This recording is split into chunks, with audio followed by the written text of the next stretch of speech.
Vote দিতে গেছেন আর দেখলেন ভোটার লিস্ট থেকে আপনার নাম গায়েব। একটা দুটো নয়, বাংলার বুকে 27 লক্ষ ভোটারের নাম এভাবেই মুছে ফেলা হয়েছে। অন্যদিকে মণিপুর যখন জ্বলছিল তখন কেন্দ্র সেখানে পাঠিয়েছিল মাত্র 300 সেনা। আর আজ বাংলা নির্বাচনে পাঠানো হয়েছে 2400 কোম্পানির সিএপিএফ বাহিনী, যা মণিপুরের চেয়ে 8 গুণ বেশি। আজকের বাংলার নির্বাচন কি রাজনৈতিক দলগুলোর মধ্যে হচ্ছে, নাকি মমতা ব্যানার্জি বনাম স্বয়ং ইলেকশন কমিশনারের মধ্যে লড়াই চলছে? আজকের এই ভিডিওটি শুধু বাংলার নয়, পুরো ভারতের ভবিষ্যতের জন্য একটি সতর্ক বার্তা।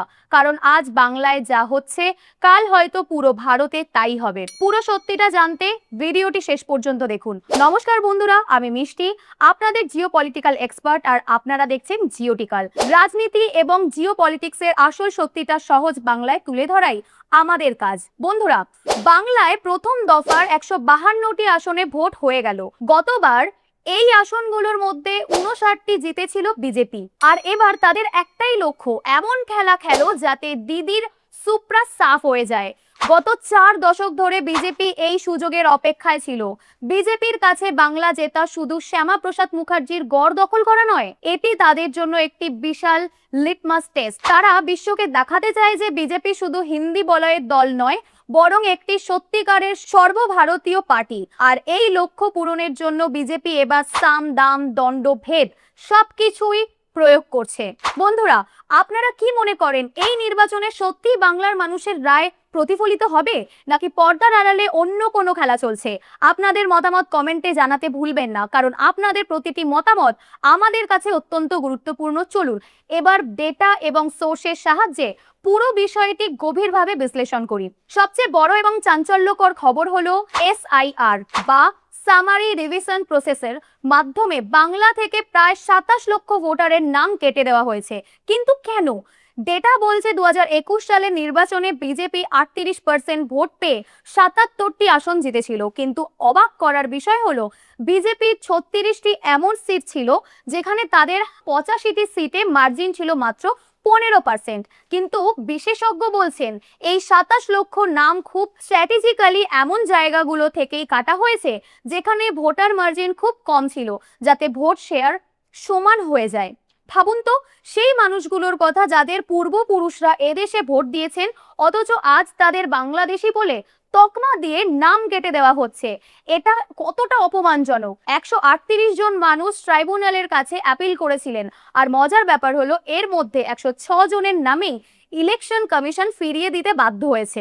এর থেকে অনুমান করা যায় এই 27 লক্ষ মানুষের মধ্যে হয়তো 25 লক্ষ মানুষই আসল ভোটার ছিলেন, যাদের ভোটাধিকার কেড়ে নেওয়া হলো। আর এই সব কিছুর মাঝে আমাদের সুপ্রিম কোর্ট নীরব দর্শকের ভূমিকা পালন করেছে। এমার্জেন্সির সময় যেমন সুপ্রিম কোর্ট সরকারের সামনে মাথা নত করেছিল, এই ঘটনাও হয়তো ইতিহাসের পাতায় তেমনই লেখা থাকবে।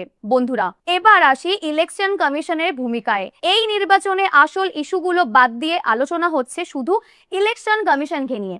বাংলায় 2400 সিএপিএফ জওয়ান মোতায়েন করা হয়েছে, অর্থাৎ প্রতি 100 জনের জন্য একজন জওয়ান।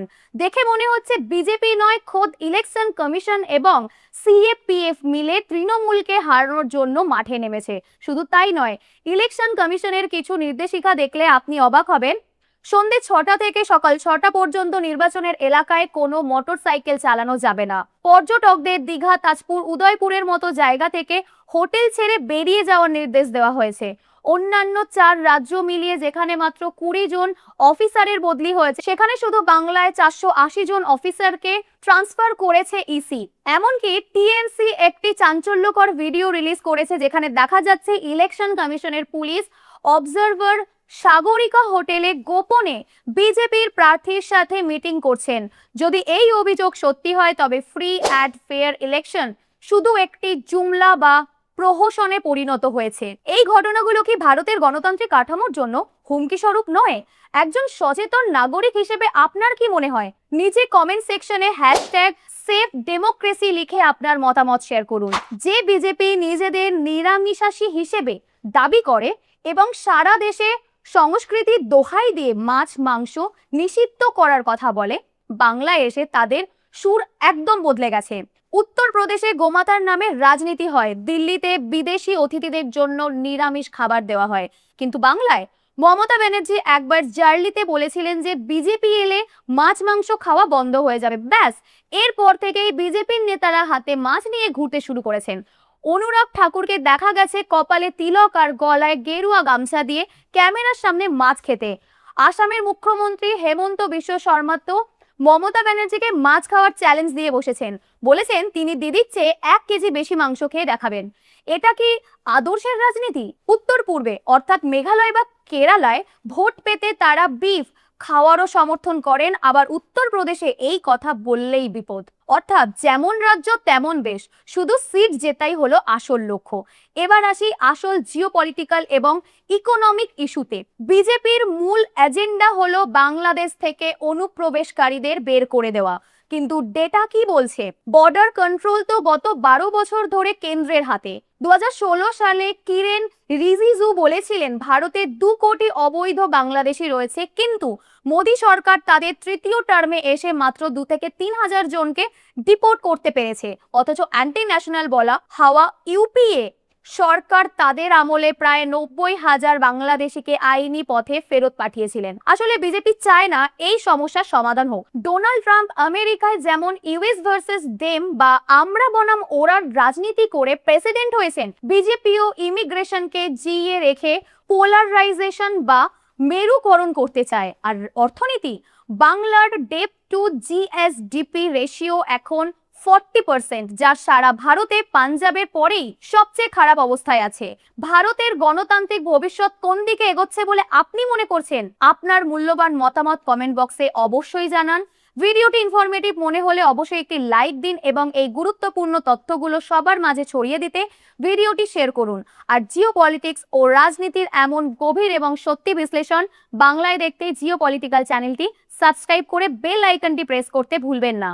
আমি মিষ্টি আজকের মতো বিদায় নিচ্ছি। ভালো থাকবেন, সচেতন থাকবেন। জয় হিন্দ।